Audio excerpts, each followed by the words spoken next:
Alright, hi guys. I'm just going to do a really quick video about a grinder that I'm going to convert into a buffer. Now I ordered some spindles from the polishing shop to be able to put onto it to turn it into a buffer. I've taken all the hardware off both sides, obviously with the grinding wheels, that kind of stuff. That was fine. And then I discovered that I went to plug it in, switch it on, test it, make sure obviously it was all going, and the switch just basically felt a bit. I don't know how close this will focus, but the switch just kind of cracked and fell apart, and anyway, that was no good. So ordered a new switch, and I'm going to have a go at fitting that in a minute. Hopefully it's going to be the same size to go into the little mounting plate. Disconnected all the wires from the old switch, and going to clean off the dust cover. Also made like a little wiring diagram just to, so I know what goes to what terminal, so I hope it's all going to go in exactly the same place. So yeah, so let's give it a go and see what's occurring.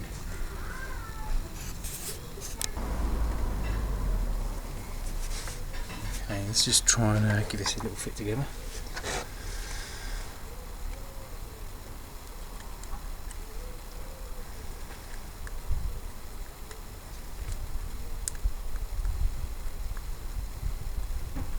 That's all good so far.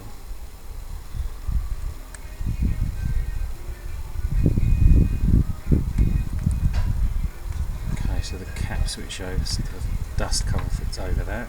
Perfect. So this bad boy fits in here. Oh, superb. Love it. Let's just do it back as per the old switch.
Screws back in.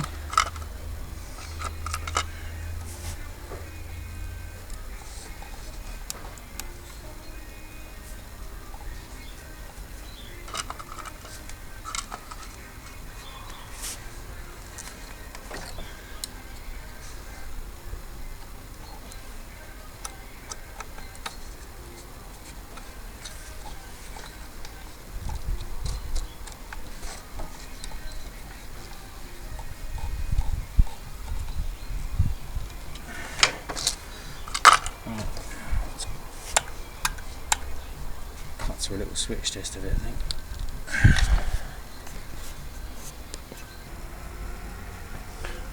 Okay, I was just giving it a quick switch test and it works absolutely perfect. So what I'm going to do now is have a go at fitting the spindles, and I'm going to apply the threads obviously the same way as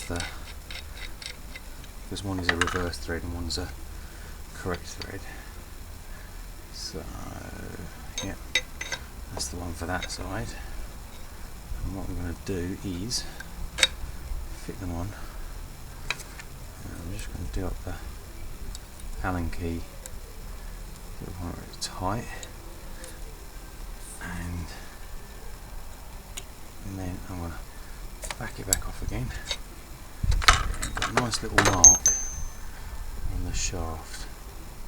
And what I'm going to do is I'm just really quickly going to file those flat, and then I'll cut and come back to those file flat. So make some nice little flats on the shaft that these Allen keys are going to lock onto, rather than drilling a hole in the shaft, which I think is going to be a bit of a pain in the bum to do. So that's how we're going to do that, and that will locate nice and properly. So I'll cut and I'll come back to that. Okay guys, so what we've done here is the switch is all fitted. This is the spindles all ready to go, and then on the motor we've just simply done a little notch just there. A little focus. Yay, there you go.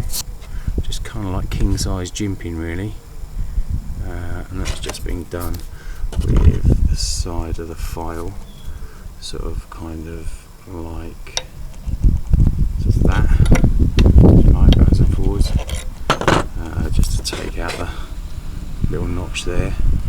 That's been done on both sides. So I'll put it up on the little stand now. We'll just go ahead and fit the spindles.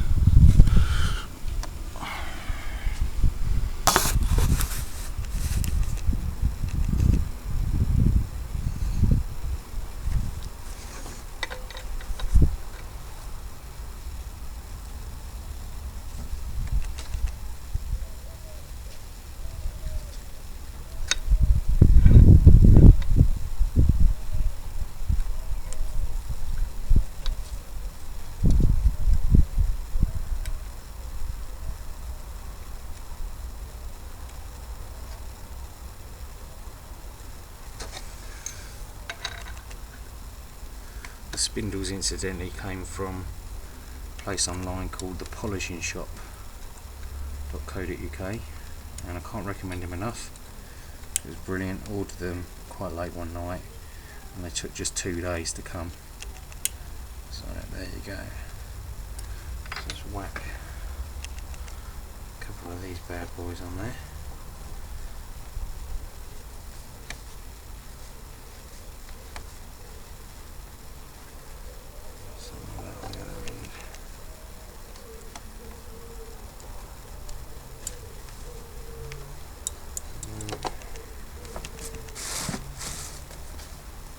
Absolutely tons of stuff here from my old bands.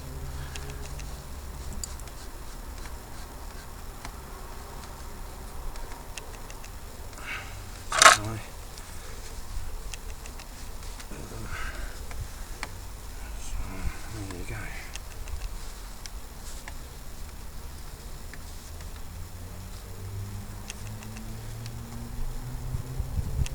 Cool. Right. In a couple of minutes we'll fire that up and you can see it running. Right, so that's it all fitted up with the mops in place and the new switch, and let's switch it on. And there you go. See it ripping away there. Quite nice, and I've managed to inherit as well from the old man absolutely tons and tons and tons of mops. We've got compounds in here, all sorts of compounds, loads of all sorts of like Scotch-Brite type wheels and things, loads of like buffing wheels. So I've got to mess around with all of those and have a look to see what works the best. Certainly for stripping things off after heat treat, I think that's going to work a treat. But there it is, all finished and up and running. Yay!